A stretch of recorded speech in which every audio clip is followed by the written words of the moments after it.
Warning, the following contains depictions of adult themes, drug use, and wanton violence, sometimes flat-out war crimes. Listener discretion is advised.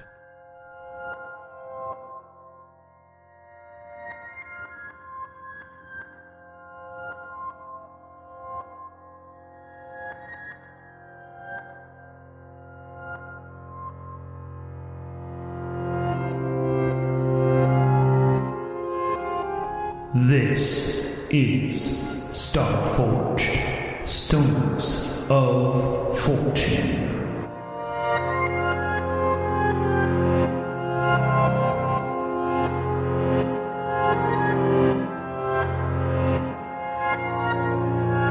Starring Carlos as Solrock, the Seer, Ramses as Merrick, the Unseen, Jose as Jimmy Rings, and Luke as Spike. And I am your guide, your host, your editor, and all those other things, Redstone, also known as Adam in these recordings.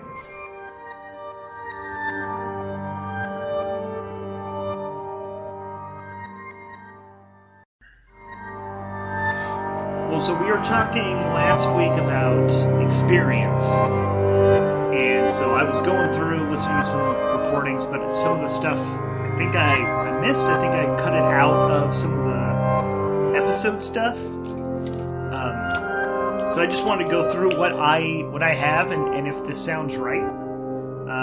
But at this point, you guys have actually jumped up to, you've earned 12 total experience you can spend, but part of that is stuff like you've literally just earned.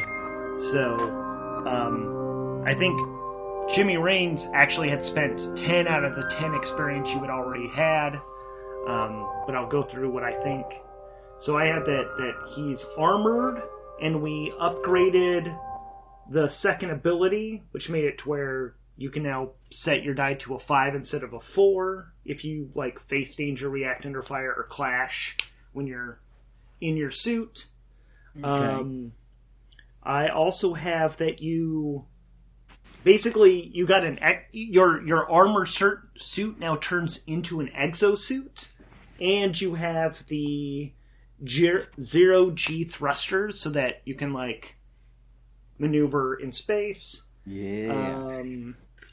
And that puts you at 10 out of 12 experience. So you've got 2 more sitting. Plus, you guys actually got some other experience, but it was all working towards, you guys were finding your ships that are the artifacts. So they were 4 experience apiece, but you all have your ships. So, which is the whole thing where when you're in it and you roll a 6, it's an automatic strong hit.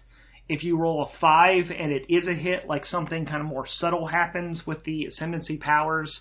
And if you roll a 1 and it's a miss, it's not an auto miss, but if you roll a 1 and it's a miss, if the ascendancy stuff actually kind of, just narratively seems to work against you. Just for flavor, there's not an additional penalty. Word up. I think, Luke, are you still there? Yeah. Oh, okay, alright, cool. Sweet. Then for Spike, I had, because you started off as an ace with the snub fighter and the vehicle bay. And then I had that you had bought the skiff, which only cost you 2 points instead of 3, and you had upgraded it to have a turret on it, which only cost you 1 experience instead of 2. And that you guys got the reinforced hull for 3. That means you've only spent 8 out of the 12 experience you have. And you'd upgraded your ace ability to when you gain ground by maneuvering, and you score a hit with a 4, 5, or 6 on the die, yada yada. But you'd upgraded the ace once. But yeah, that brings you up to 8 out of 12. Okay. And how much is a new ability? 3. Okay. Yeah, 3 for a new card, and 2 for an upgrade. And do you have that I got that parasite thing? I have written down that you have a symbiote, but you haven't bought the card that gives you an ability. Like, you have a symbiote, you just haven't been getting the perk from it yet. Okay. Would you like to do that? Yep. Sweet. I'm adding the symbiote.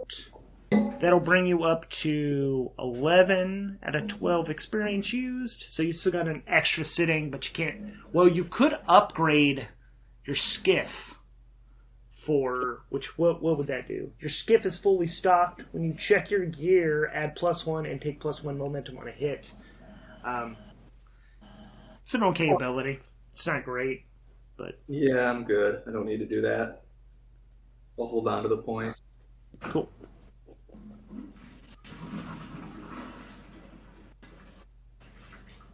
Alright, so the symbiote, just to read the card, it says you are physically bound to a being with 2 health.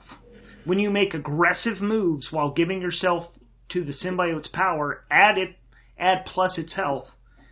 If you face physical harm, you can choose to either endure harm or the companion, your symbiote, takes a hit. When you want to restore the symbiote's health, you must endure stress and give the symbiote plus health equal to the minus spirit you face. When you make a move aided by the symbiote and roll a 1 on the action die, your fragile bond is broken for several hours. So, basically you now have the symbiote that's like part of you. You can tap into it at times to like do stuff. But, if you roll poorly, the symbiote gets hurt. Okay. Cool. Yeah. Its upgradable abilities are the symbiote gains power and then has 3 health instead of 2. And then the other one is when you make a move and heed the symbiote's guidance, you can decide after rolling. You may re-roll any dice, but then you endure stress -2. Yo, Adam, could you put what are they called? The cards up for me, or where's the link at, man? Did you send it to me? I'll send you the thing for the Stargazer. It's got all the assets built into it. You can put it in the chat. Yeah. How does the chat though? Well, that's there's chat here. There's a chat called the E-Girl Paradise. Let's see.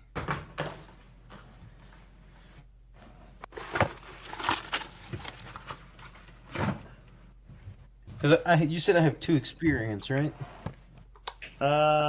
Yes, you have 2 sitting. And how much is an upgrade?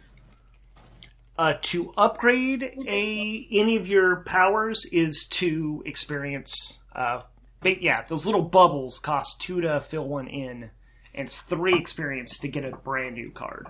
Unless you are buying a support vehicle, because Luke has the vehicle bay, so that means any vehicle you buy only costs 2 instead of 3, and upgrades only cost 1 instead of 2. For the vehicle. For the vehicles specifically, yeah. And other vehicles that you could buy, we have. What's the chat? I put it in the Starforged, the text channel, because there's not really a chat for this. Oh, ooh, yeah. Yeah. Uh-oh.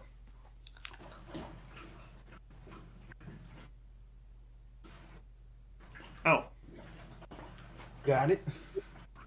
Oh, it's Carlos. He was just saying his mom called, but he's getting on. Awesome. Yeah, Jose's on. Yeah, Ram's apparently sleeping, so... Yeah, Ram's sleeping on us, bro. What a fool. Go wake him up. Go threaten his waifus. Fucker stayed up all night. Oh my god. Damn. So yeah, so support vehicles that are still open for buying. We could get you a service pod. An unarmed utility vehicle houses one pilot for short-range, low-gravity operations. Basically, it's a little, I don't know. You've got a shuttle that actually then it's an unarmed shuttle, provides short-range transport for several people and equipment. You can basically take +1 momentum when you go places. There's a rover, basically a car, that can also be equipped with modules. And there's a hover bike.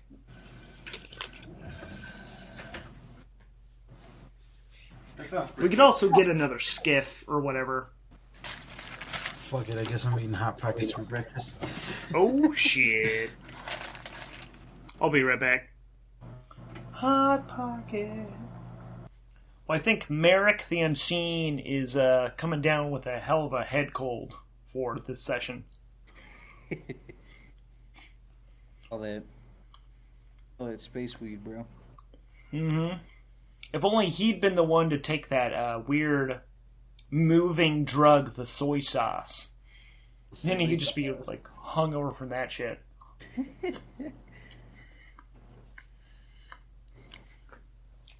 But that was Soul Rock. Yes, I think Soul Rock was the one that took that. He did. He's the one that had the visions. Oh, yeah, Space Mode. Oh, you're here now. Woohoo. I miss you coming back. Space Adderall. Yeah. Space So Ram not joining us because he's not joining. playing video games all night. Pretty much. What a man's. Oh my god. Well, now that we've got Carlos back, I wanted to double check what abilities you have. Just, I have written down that you have, well, you started off with Haunted, Empath, and Kinetic, and you've upgraded the Kinetic ability, both abilities. So now when your momentum is at max, you may attempt great kinetic feats, such as manipulating large objects and creating destructive bursts of concussive force. To do so, reset momentum, then as you make a single move fueled by your powers, take an automatic strong hit. If you're in a fight, mark progress. Yup. Yeah. And then you also have which we haven't actually really played with, you have a Banshee that's kind of like a leopard, that like you can ride on planets and stuff. This is correct. Forgot all about it. It had a name, but I don't remember the name. I don't know if I wrote it down, so I think I was still working on a name. Cool. But if that's all you have, then you have used 7 of the 12 experience you now have. So, Righteous. yeah, You got a ton buying. of XP, bro. Yeah, Yo, something happened. You got the assets? Carlos is that dude that plays through half of the game before getting any upgrades. Oh, I've done that. So he can create a god. I've played Monster Hunter. dude, that's the 3rd time Monster Hunter's come up today for me. Nice. 3rd separate conversation. I want to say it's like not fun, and it's like I don't know. It used to be really fun for the Nintendo DS. Xbox version kind of killed it. Like it took a lot out of the game, but it also added a lot. So it's like just a different game. It's not bad. Favorite part of Monster Hunter was the cat cooks. Yeah. What are they called? Palicos. Palicos? They're called palicos in that game. Cats are palicos. And dogs are, I can't remember what they're called. They only introduced them in the Switch version. Yeah, the game I only played it on the Xbox, and I played it with somebody else who was like a way higher rank than I was. It was basically their assistant. Yeah, no, it gets really it's really about that multiplayer shit, so it's really fun when you get the homies on there. Yeah. And it's like 4 of you slashing at a big ass elder dragon. It's pretty hard though. Man, so it used to be harder. There used to be a big learning curve, and like I didn't know shit about the armor. I didn't know I could upgrade it. None of that. So I just playing the game like getting my ass kicked, but getting really good at dodging and shit. Mm-hmm. And it wasn't until like I had someone else that played that like took a look at my game and saw like, what the fuck? You have like all this extra gear that you could use to upgrade your armor and shit. Yeah, the game mechanics aren't super clear. Yeah, the first time I played, I actually like dulled my weapon and I couldn't kill the monster. So then I had to like Google how to sharpen a weapon, and then like it taught me like you need a whetstone that you didn't bring with you on this mission, so you're pretty much shit out of luck. Then what do you do? Damn. You literally so like you hunt monsters, and in the game monsters are like dragons. It's like a tiger that shoots lightning. It's like a chameleon that spits poison but also goes invisible. And these are all like different just creatures that exist in this world, along with humans. So as a human, you're trying to keep your civilization alive and keep the monsters at bay and shit. So like someone goes missing going into a forest and someone puts a hit out on this monster. You got to take that mission to take him out. Like the hive missions where you gotta go in and destroy eggs. You monster. I don't know if you can destroy eggs. I think you got to bring them back with you. Is that it? I mean, eggs do sell for a lot these days. That's the thing. Pushing. I'm not using much like of my other skills. I want to say I do want to upgrade something else eventually, but how much would it be to upgrade my Banshee to its max level? It would cost you 4 experience of the 5 you have. All right, let's do that. All right. So when you make a move, when you're riding the Banshee to detect a threat or avoid a fight, you can add +1 to your roll and take 1 momentum on a hit. On a strong hit with a match, you're gone in a flash.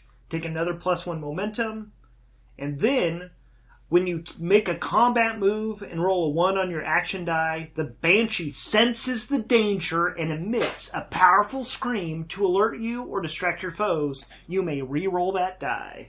Boom. And so now you spent 11 to 12 experience, so you've got 1 sitting as well. Alrighty. How much would it cost to get one other asset?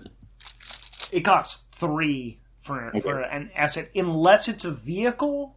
Because Luke bought the vehicle bay, it only costs 2. And any vehicle upgrades only cost 1. And eventually I'm going to come up with some vehicle upgrades for your transforming snub fighter. But I haven't figured those out yet. Right on. Cool. Well, okay, so since Merrick the Unseen is feeling ill, he's staying in his quarters while you guys, when last we left off, you guys had gone to the station Sisyphus looking for Clown Face Maraud, who had inadvertently captured one of the interdimensional jellyfish that you guys have befriended in general. Turns out this one's name is Faraz, or at least that's what Murad believes. And you guys checked him out. He seems like an actual good guy, and he freed Faraz, and was feeding him, or feeding it, them, whatever we want to say. And Faraz was taking Clownface Murad on a little trip that you guys kind of like jumped in on. And you guys travel through hyperspace, and Spike in particular, since you're flying, you're the nice thing is like you're able to just like ride behind Faraz, who's basic like the shuttle that Clownface is flying doesn't have an E-drive. So literally you guys are both just like in its wake and it's doing all the work. But you in particular realize that this is a rough ride. If you were trying to fly right now, this would be incredibly stressful. It would also, like, if it wasn't for the fact that this creature is kind of making a big old hyperspace bubble around you, like it's protecting you, the Nimbus might be taking a lot of physical damage too, which only seems to get worse. Like initially, it's not too bad. It's only as rough as it's normally been. That's been getting bad. But then just the longer you fly, like 4 hours in, it is really rough till you guys pop out of hyperspace and you guys are in orbit around. Well, your sensors tell you think that's Morphus, which makes sense because you definitely see the shield is up, but things just don't look right to you. And you guys get a message from Murad, who's like, hey guys, I'm not really sure where we're at, but Faraz says we're about to see some of the craziest fireworks ever. Are you guys ready to see some crazy stuff? Check it out. All right. So you guys, shortly after this happens, you start hearing a little like beeping sound in the background, and BB comes in over the speakers like, "Hey guys, it's me, Black Box, your ship's artificial intelligence. Just want to let you know we're getting quite a few messages from the Weave.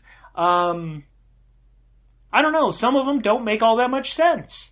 And you guys get that viral news message that I had posted earlier that was like 6 minutes. I don't know, did you guys all listen to it? And if not, I can play it. Oh, I didn't get a chance. If you can play it. Sure, let us get going. This is Viral News with your host, the Madman Mike on the mic. Viral News is brought to you via computer virus, thus subverting all of the Triumvirant's propaganda machine to make sure you get the news you need most. Viral News, the only news source you can trust. This is the Madman Mike on the mic with a special report. Fighting broke out in the Cygnus Schism around the Tranquility Station in a three-way battle between the Mormon Federation, the Covenant, and fighters defending Tranquility Station from both invaders. Early in the battle, the Mormon Federation and Covenant worked together to suppress the freedom fighters before concentrating on each other. All hope looked lost for a free Tranquility Station. That was until the Nimbus joined the fight. Directed by Tristram Tsunami Vasquez, the Golden Goons broke through to the front line, somehow capturing the Mormon carrier Banshee's Cry, and went on to destroy the Covenant carrier Onslaught. Having broken both of their command vessels, freedom fighters forced the Triumvirate to retreat to their respective home territories. Since then, a general ceasefire has been called for the entire Forge, a first in the nearly 200 cycles since humanity arrived in the Exodus.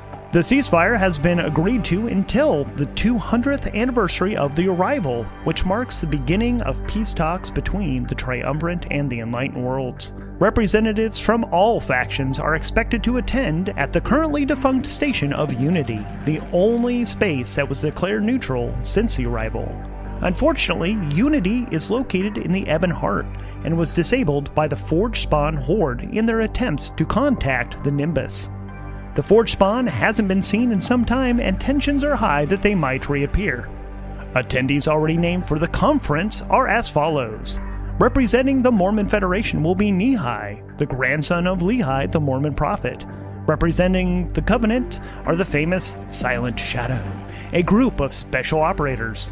The Menders have named Zoya Sakir as their representative, and voting has already begun on who will represent the Enlightened Worlds, with both the Golden Goons and Tsunami Vasquez taking an early lead.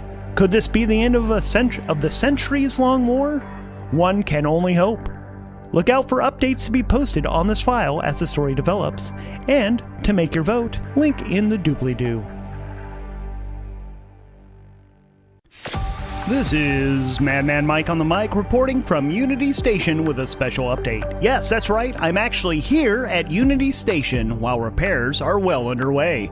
With less than 3 days remaining until the summit, all life support systems are now online and the station is nearly fully functional once again. Work was sped up by the appearance of the Nauvoo, which has brought in workers and supplies from the Mormon Federation. Today we expect contingents from both the Covenant and Promethea to arrive for additional support before the festivities begin. We've learned more on the roster of who's attending this conference. From the Secretive Couriers Guild, Jihin Sutton will be in attendance, as well as the infamous Crumbopulous Michelle, representing the Bounty Hunters. Word is that no one from the Bounty Hunters Guild really wanted to attend, and Michelle is, well, the only one who could be pressed into the job. Crumbopulous Michael, for those who don't know, is widely believed to be the most dangerous but unpredictable bounty hunter in the guild, with the highest recovery rate on bounties, but with literally none of them ever brought in alive. I'm sure his presence bodes wonderfully well for these peace talks. Golden Goons, wherefore art thou, Golden Goons? I'm sorry, I didn't write this copy, and I'm all for sounding erudite, but this Shakespeare reference doesn't make any sense. Juliet is asking why Romeo, her love, is a Montague, her family's rival, not asking where he is. Sorry for the digression, but the point is, where are the Golden Goons? Having been elected to be representatives for the peace talks, the Nimbus is nowhere to be found. Last seen leaving the Sisyphus station, the Nimbus has been unseen and unreachable basically ever since the Battle of Tranquility. Tristan Tsunami Vasquez has been tapped as the lead representative in their absence and has appointed Severinus Mongoose Taylor as his second. That's all we have for now, but keep an eye out for updates to this file as we continue reporting from Unity Station as the conference takes place. Unless fighting breaks out, and then we're getting the fuck out of here. The following was in the buffer from viral news before the feed was cut off. It is compiled here as is. We have received no further messages from viral news. This is Madman Mike on the mic reporting from Unity Station with a special update on the peace talks. A surprise member has arrived at the conference. Going by the moniker Nos, a gentleman arrived and with only a wave of his hand and a few words was able to completely bypass security. Nos claims to represent a secret group of presence users, which he called the Order, as well as being the representative of Promethea. Nos arrived alone on a smaller pod-like ship. His was the very last ship to arrive through the fiercest hyperspace storm ever recorded. Travel to and from the station is now practically impossible. The Silent Shadow, who had arrived just before Nos on the Hand of Fate, their carrier ship was severely damaged. Their carrier ship was severely damaged by the storm. Sources tell me there will be a private party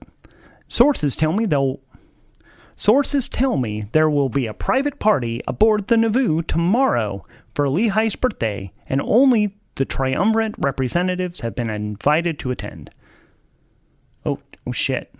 Hey listeners, I've been recording from the control room here at Unity, and looks like a fleet of ships is arriving. That's at least 20, no, maybe 30. Oh no, it's the Forge. Fuck. Yo, did anyone get the invite? Crumbopulous is gonna be there. Yo, was that guy talking shit about Shakespeare? I was just making a dumb joke. So Black Box is like, weirdly enough, that message and that final update is 17 cycles old, which 17 cycles is 17 years. What? I'm getting readings from what's left of the weave, which seems to be highly damaged, that it is the year 217 since the arrival in the Forge. And you guys have 248,762 messages unread. BB, what the fuck is going on? Where did that jellyfish take us? It appears that the jellyfish has taken us through space and time. If I remember correctly, from what you guys said, that you have traveled in time before, but into the past, and that's how you got me. Okay, wait. Can someone do a scan on how old I am? Am I 17 years old? No. Relativity, right? Like, we're the same age. Yeah. That's what I'm trying to figure out. And as you guys are discussing this, an entire fleet of ships starts coming out of gates, or coming out of hyperspace around Morpheus. And they aren't, actually they're not ships. They look like creatures. They are long, kind of black, they almost look like serpents in, just like, but they're the size of like battle cruisers. But are definitely living beings, and there's at least a dozen of them, maybe 24. It's just hard to tell because they're big and they kind of wriggle, and when they're all together, it's hard to tell. And they are all attacking Morpheus's shields. Oh. And very quickly, before you guys really have much time to really act, the shields explode, and a wave of energy wipes out. You see it disintegrate the creatures, and the wave is coming towards you guys. Like you're a little ways back. You're like more in like an orbit as far away as like the moon, while these things were like attacking like the atmosphere. But Luke, Spike needs to roll face danger, edge, to try to avoid what's incoming. Come on, baby Yoda.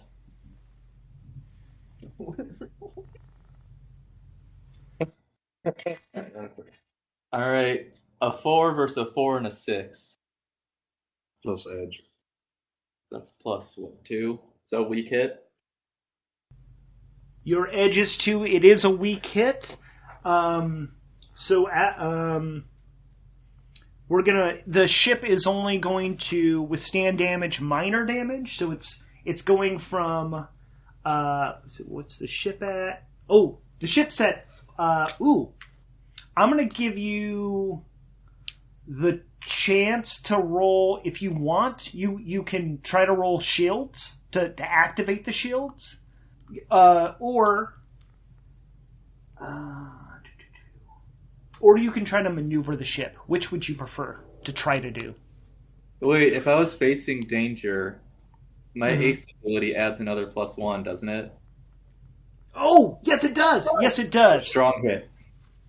So I'm going to say a strong hit. You actually reach over, you flick on the shields just in time, and you actually, with a strong hit, I'm going to say you actually are able to maneuver it so that the shuttle that Murad is on is actually also protected. And you pop on the shield, and it takes the full blunt of the attack and wipes out your shields, but you guys are all safe. It's definitely, that was a big hit. But you guys come out of it fine. The shields will be down for the next couple hours, but you watch that wave of force disintegrate those creatures. Yeah, and it just blows through you guys. When it fries them, it literally like burns them away, and so they kind of, I mean, it's kind of like fireworks in that the flaming wreckage of their bodies starts raining down into the atmosphere, and once it hits that, those, like, what wasn't already on fire is also catching on fire, and it is very pretty for being terribly destructive and scary.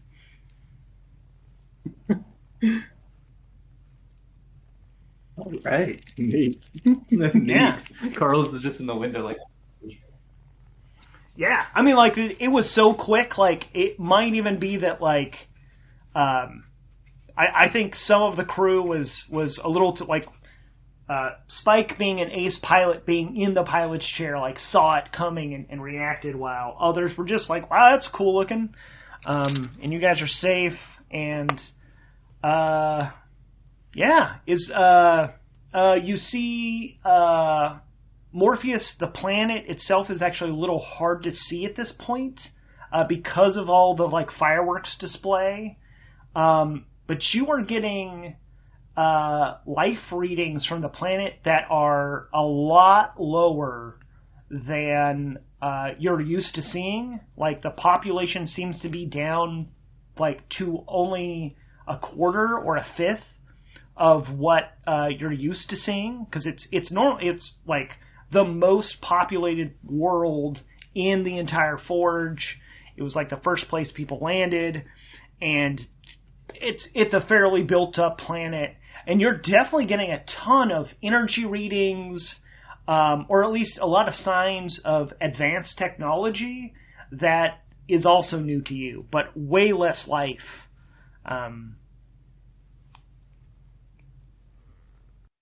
Okay, does anyone know what the fuck is going on? We fuck with time. So Morpheus is that rebel planet, right? Yes. Okay. What the fuck is going on? Carlos, talk to your jellyfish friend. Yeah, so you could either talk to the jellyfish. Somebody could also gather information from all the messages you guys have waiting. How would you like to... I think more straightforward, just gather information, check through the messages. All right, I'll do that. Okay, because that'll be plus wits.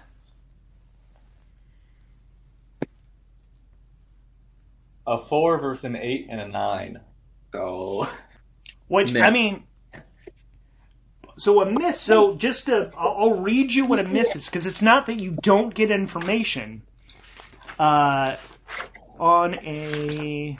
Gather information on a miss. Your investigation unearths a dire threat or reveals an unwelcome truth that undermines your quest. Pay the price. But here, what you are finding out is... let's see. Oh, you find a message from not too long ago, but we're talking... like a year ago compared to the 17 years you've been gone. And it's, to whoever is left, I'm sorry. An artificial intelligence known as Legion has taken over all three of the Triumvirate. I have been their pawn for many, many cycles now. At this moment, the AI's network is down. Run to Morpheus if you can. Those who know, get to the bodega. Aram is asking for any and all assistance, and he's going to need it. Oh, bodega or Morpheus? Well, we're at Morpheus. So bodega? Do we want to, like, try to raise anyone on the planet? You can if you'd like. See if we can talk to someone here. All right, let's do that. All right. You guys send out a healing frequency. Basically, you are shocked by... you are getting readings that are telling you that this facility has been recently taken over by what was once the Triumvirate.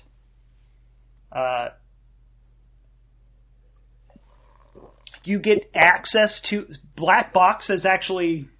Hey guys, I've been able to like tap into the Morpheus weave system a little further, and I can give you some updates. It looks like, well, shortly after there was an attack at that Unity Station, that whole conference that we were listening to, it sounds like shortly after that, the Triumvirate all declared peace and formed into one giant government. I'm concluding by Nas's message that the whole thing was controlled by that AI called the Legion. That's like I'm a copy of. And then I'm seeing some stuff about the black gates opening and creatures coming through, and it sounds as if they basically started destroying the AI's network. But sorry, still parsing through all these unread messages. It looks like the creatures have been destroying all of what was left of humanity, and this seems to be their last bastion. Is only, I'm not seeing any other inhabited worlds or even stations. Everything seems to be here on Morphus and only here. Oh, geez, guys.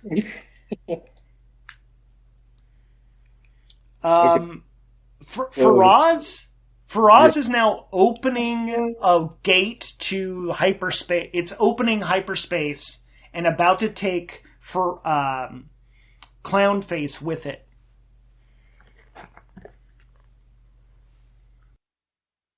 Ooh. Is there any indication about where he's going? Is he going back? He hasn't talked to you. You haven't talked to it. You could try to reach. You have time to reach out if you'd like to either. His friend. Yeah, let's do that. See what's up. We just try to communicate like through the mind if it can take us back in time. So go ahead and roll that plus heart to try to connect to it. Ouch. Uh-oh. So 1 versus a 10 and an 8. Ooh. Let's see.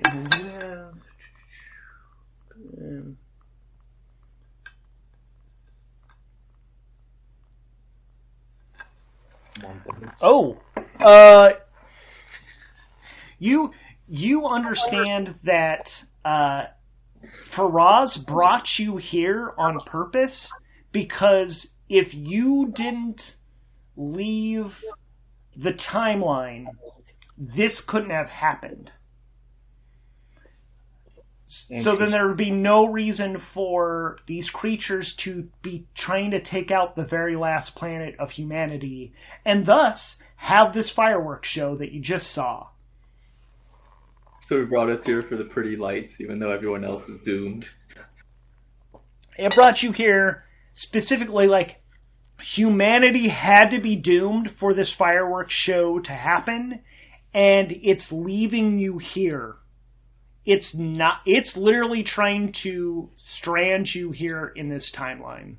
Got you. Yeah, Fucking jellyfish. Yeah, this one doesn't seem to be nearly as nice as the others, or at least doesn't see You get the feeling like it's like, yeah, your beings are a blight on the Forge, and I like it here where there aren't any of you. Oh, he's got a point. Yeah, it's like it likes Clownface, and that's it. The rest of you can all go to hell. We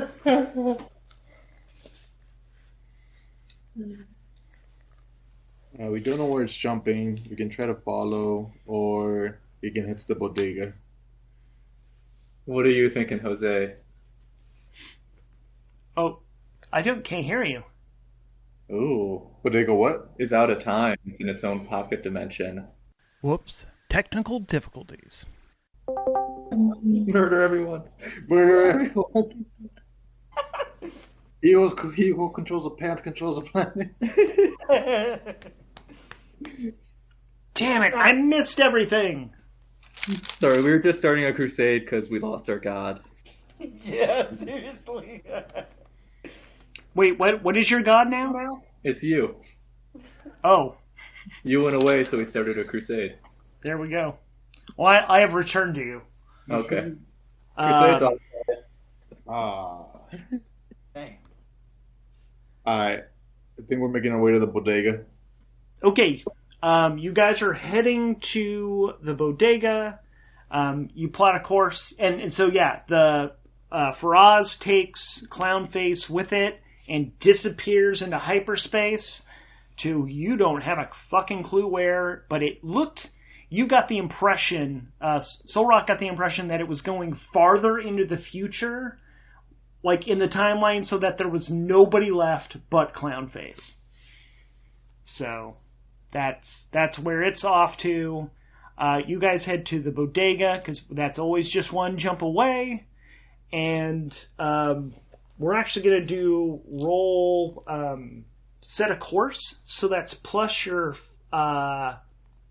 your supply is at +5, because you guys resupplied last. So... All right. Roll good. A 1 versus a 1 and an 8.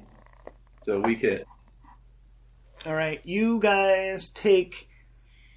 So you set it into the computer. Black Box is actually really trying to help you because the coordinates that are coming up keep kind of changing. It takes you a lot longer to get there than you think, and you guys are almost out of fuel, which would be terrifying, because if you ran out of fuel like in hyperspace outside of your own universe, you don't know what would happen. So you guys lose a wait, actually, what is the direct consequence? Not combat moves, not separate moves. Set a course. On a yeah, you guys just you end up Spike gets stressed out a little bit, so you lose 1 spirit, so you will go from +4 to +3, which you can endure stress, do the whole like roll. Oh, wait a second.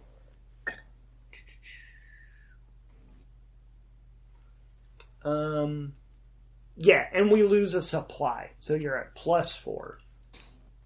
Just because it takes you a while, and you guys like end up like throwing some stuff in there to like basically you come up with a stupid way to kind of power your engine a little bit more just so that you make it there. You guys pop out of hyperspace, and the lights are off at the bodega. So it's got that flashing neon light of Mr. E's Bodega Bar and Grill and the arrows. None of that is lit.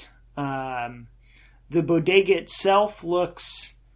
it doesn't look really any different, because it's that kind of white, blurry sphere that's dark inside. Or usually it's a little bright inside. It's dark inside now. But you do get a message immediately upon arrival, or getting hailed, basically. Alright. What should I say? Who the fuck are you guys? How'd you get here? Who the fuck are you? Where's Mr. E? Mr. E. Mr. E is fucking gone, man. Like, you guys... You start seeing the light inside of, like, out... Because remember, there's, like... It's a blurry sphere, but there's an area that's kind of like it's a shell that's been broken, and you can see all the cracks, but there's like a force field over that. You start seeing the light out of there flicker and then turn on.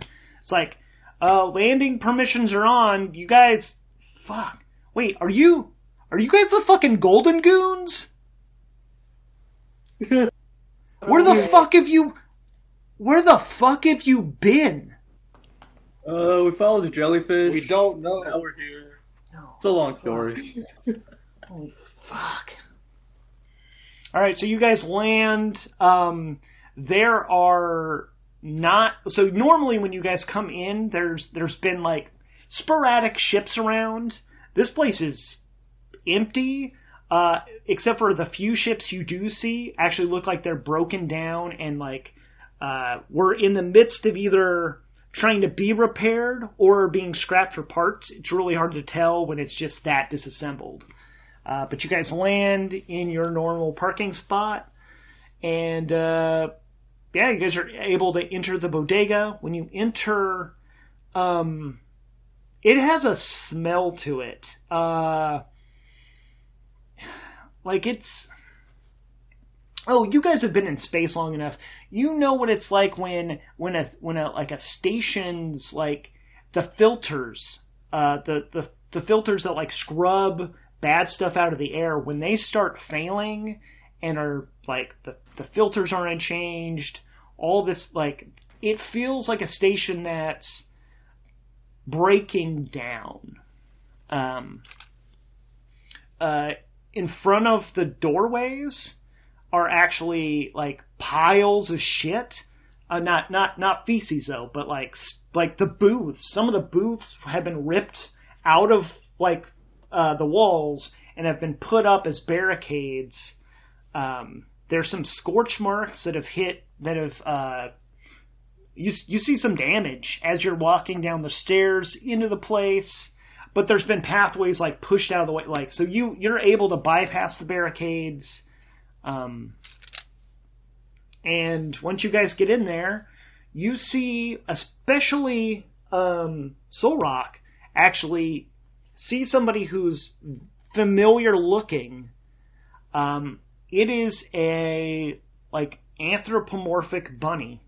But it's looking old. It's kind of, it's definitely looking harried. One of its ears is basically like shot in half, like it's missing half an ear, and it's definitely, and it's in like full battle armor and has, like a lot of tools around a belt around it, but it also has a giant rifle strapped to its back, that is kind of, you see its hands kind of moving towards, but it looks like a much older version of the rabbit person you saw in your vision, but like, I don't know, something like almost 20 years older. And then you also see, well, it's you're pretty sure it is Mongoose Taylor, the guy you met who was pissed drunk, he's also a fighter pilot. He is also in his nice armor that he had from before, but it's beaten to shit. There's parts of it missing. He's got his entire right arm is gone. Like there's no armor there, and it is a robotic arm replacement. A bunch of scarring on the side of that same side of their face, and you see that the right eye is also a robotic eye. And you're like, what? Where the fuck have you guys been? You don't look any older either. Damn, Mongoose, you look like shit. Yeah, man. And this is the best time around, so yeah, fuck it, man.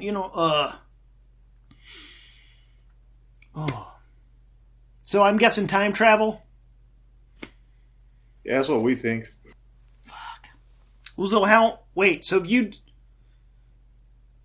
is this like you've only been gone for a week or something? Like, is this you just? I'm high as fuck. I don't know time normally, you know. Gotcha. What's the last thing you guys remember doing?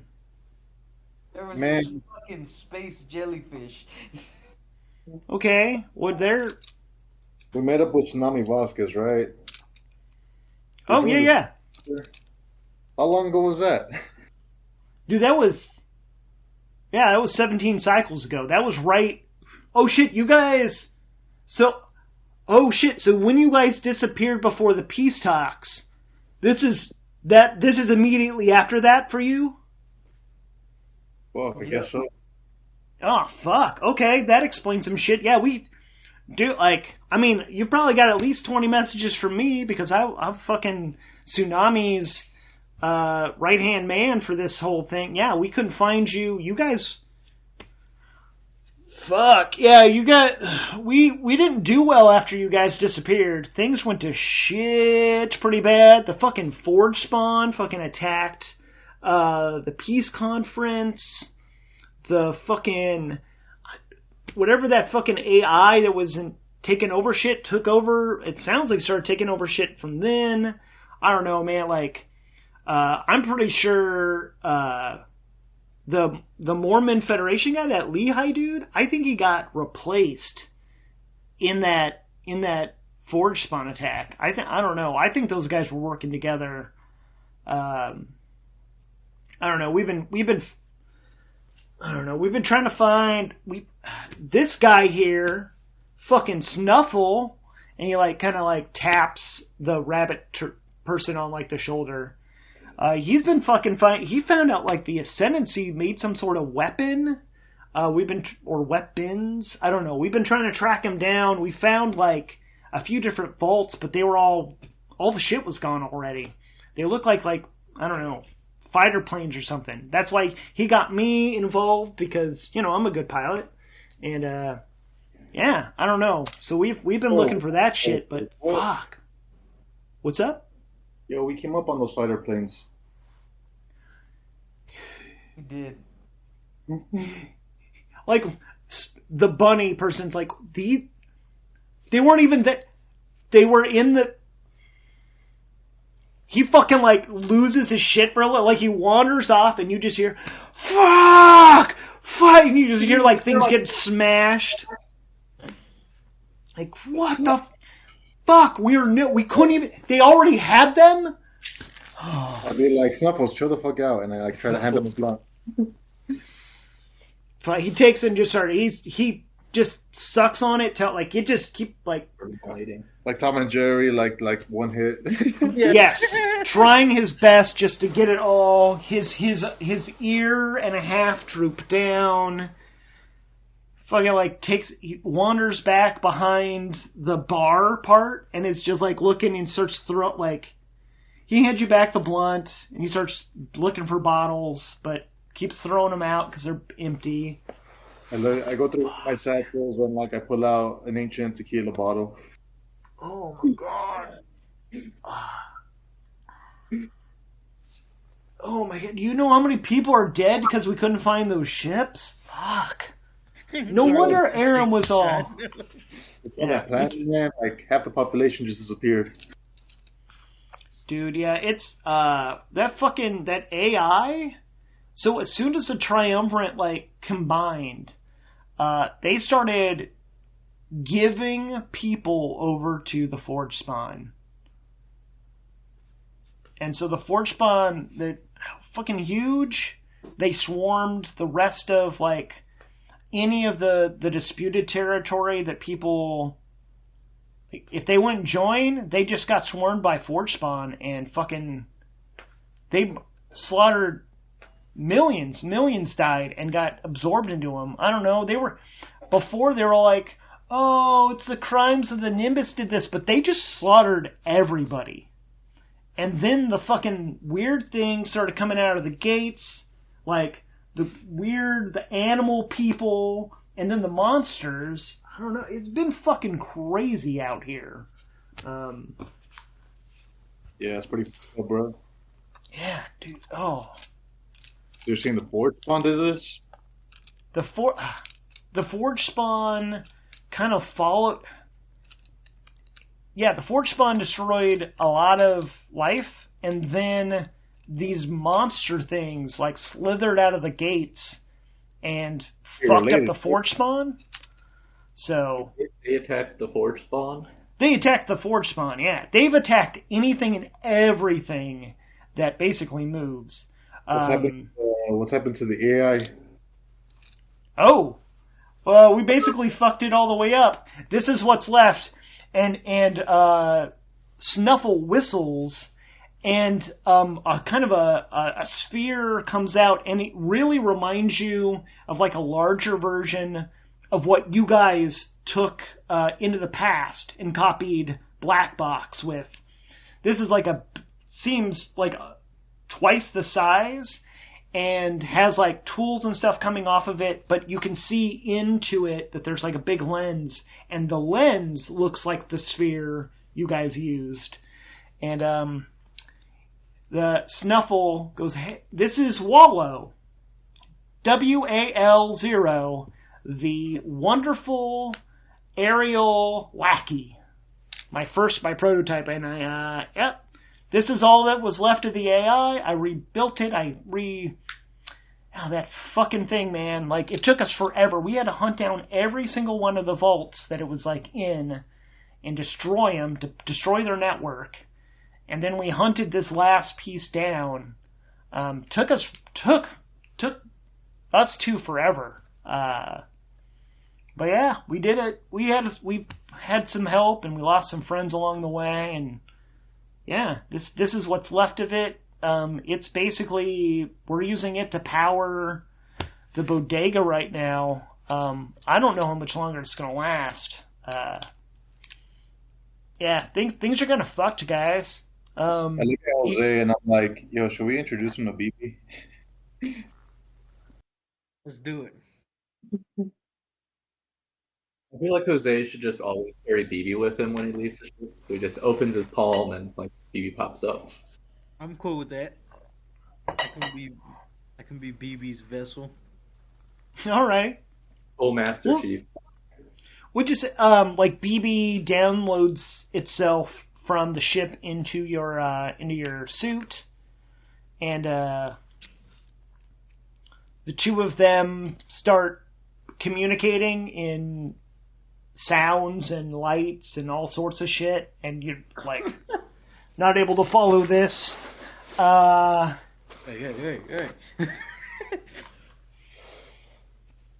You guys get a little. Do you try to stop that? Is that what you're doing? No, I was just joking. Okay. Let them do their thing. It's like children. Way more ancient. Yeah. Yeah. Yeah, and so the two of them start talking basically, and like what? And Mongoose is like, well, if you guys want to see, Aram's, well, what's left of him is back here, or his shell? I don't know. If you guys could figure it the fuck out, I'd love to hear your opinion on this, because it's been like 3 years of me picking around with this thing, and I don't have a clue what it is. Do you guys want to go see Aram's body? Who's Aram? Yes. Aram Taram, Mr. E. That's Mr. E? Yeah. Yeah. Let's go see his body. Bro, They just got him in a thing. Behave yourself. If They he's a just what? got him in a thing like a mummy at a museum.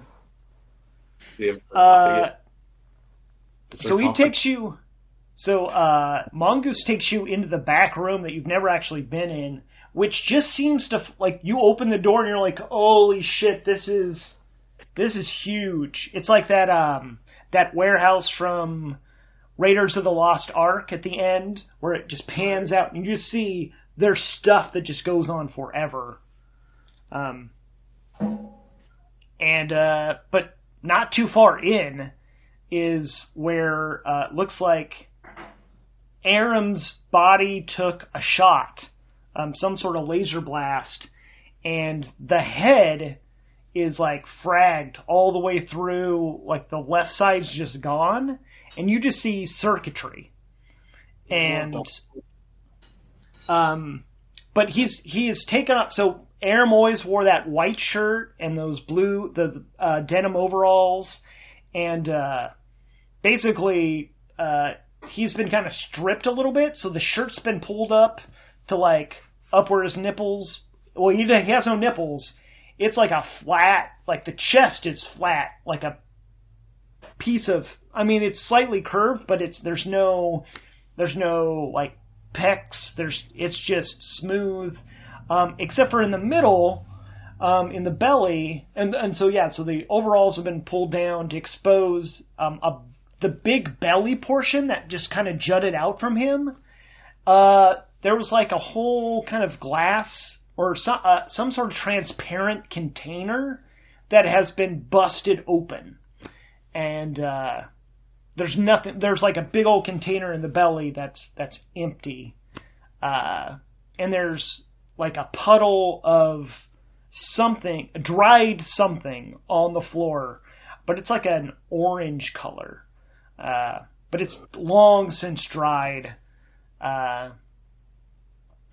Yeah, and that's what you're seeing. And so inside Aram Taram's body is just a lot of electronics and then like a solid like. If somebody wants to roll a gather information, we'll see what you learn. I suppose I can. If only our fucking medic was here. Wait, hold on. Can't I roll for info with BB when I got him with me or some shit like that? Yeah, you guys can totally use BB for help. I have the AI upgrade, don't I? Well, no, you guys, yeah, the Overseer, you guys have that. If you want to secure an advantage on this roll, you could roll the integrity of the ship, which is +5, to try to use Black Box to help with this investigation. So Okay, if you want to roll that secure an advantage first, that'll be +5. Yeah, I think I'll roll the final roll, but we'll secure an advantage first with BB. Cool. Oh yeah, and you don't have dice, right? I don't. Jose. I do have Okay. dice. So Who can do you you guys roll for him? Yeah, please, Carlos. Right, Carlos? Something about Carlos's rolls, dude. It's a Don't say 2 versus a 5 Carlos's and rolls got me a whole ship earlier. It's a 2 versus a 5 and a what? an 8. Well, it's a weak hit because we have the +5 from Oh. the ship's integrity, so that gives Okay. you a total of 7. Weak hit on that was on the secure an advantage on a weak hit. So then Spike or Luke, you get to choose on this next. You can either take +2 momentum to bring you up to 4. Or you can take +1 on this next roll. On this roll for gathering info. +1. Cool. So then it'll be +4 for the gather information roll. Alright. The hard dice. A 6 versus a 2 and an 8. Strong hit. Yep. On a strong hit, you discover something helpful and specific. Your path must follow. The path you must follow or action. Blah blah blah. Take +2 momentum. So you got the 2 momentum anyway. So you're at +4. So the information you get about. So the body you're looking at is a severely damaged puppet. That whatever was in the belly literally controlled this whole body. It was literally all puppeted and manipulated from that centerpiece. How that actually worked is a technology Black Box doesn't even understand. But whatever Aram Teram was or is, like that, whatever was in that center bit, unless it was that orange goo that's dried on the floor, you don't have a fucking clue what was there. But though that could be it. It actually seems. No, you got a strong hit. Black Box basically comes up with the idea that how this body probably works is it's like a being, a multi-dimensional being, kind of like the jellyfish. Basically, something similar basically reached inside of this and was controlling this like a puppet. Interesting. Yeah. So Aram might not be dead, but definitely isn't here now.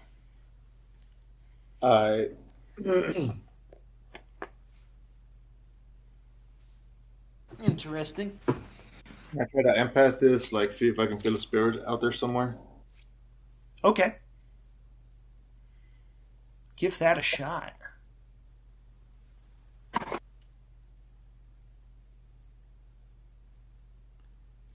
And I'm going to give you a +1 because you've known Aram for a while now. You guys have a bond. Alright.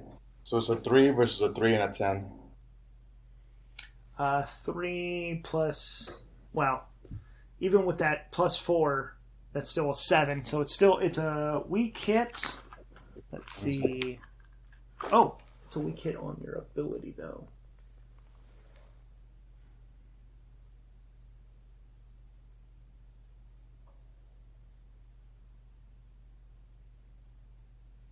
Okay, so you are gaining +1 momentum to bring you to 6. On a weak hit, visions are murky. So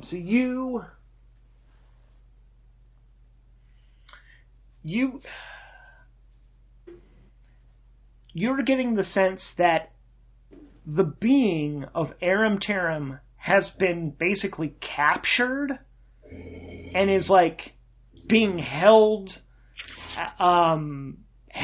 against their will by other creatures, some other force.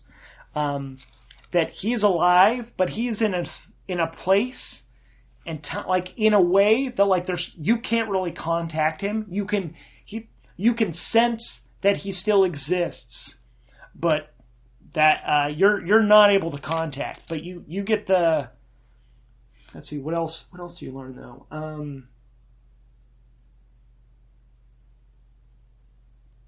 Yeah, he is alive, but yeah, he's unable to affect the world anymore.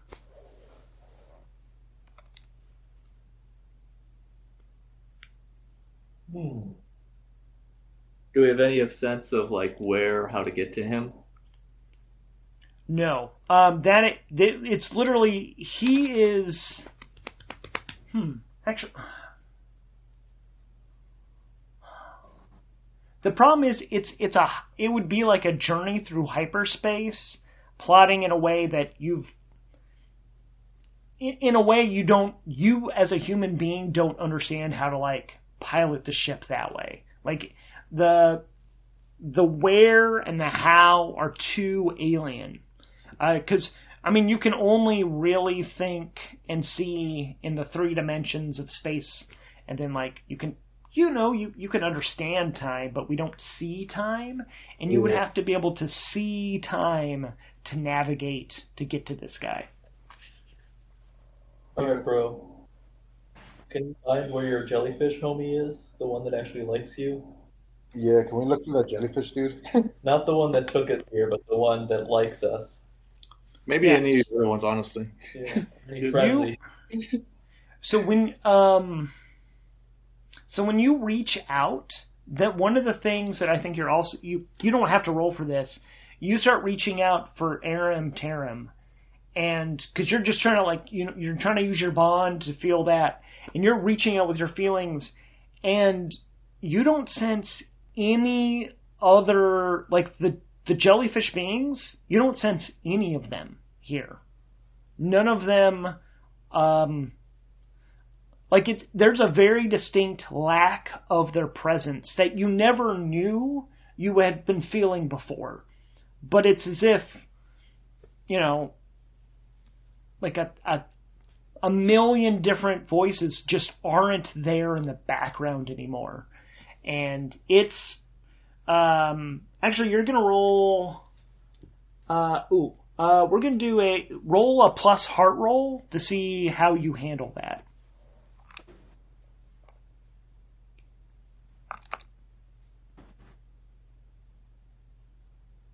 It's a 1 versus a 6 and a 7.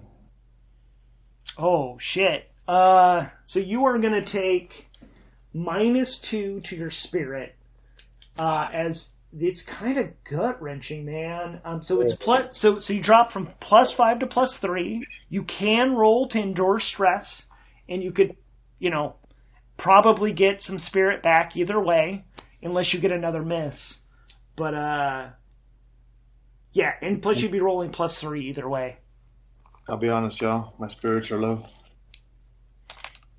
Yeah, it's like a gut punch to you reach out there and it's like if all of the natural sounds of the forge, like in that space, they're all quiet. Completely quiet. Alright. I start rolling another blunt, but this time just a little more sad. Oh. I'm going to go take a quick bathroom break. Actually, do we want to take a break or just a quick break? I'll be down for a bathroom break. Yeah. Okay. All right. See you guys shortly.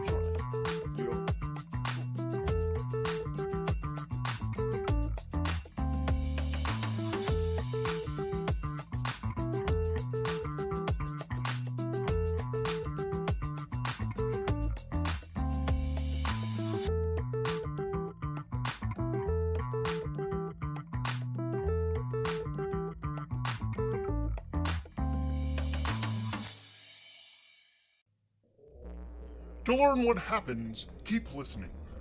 This show is brought to you ad-free by privilege. No ads, no Patreon, just a cishet white man with disposable income and time.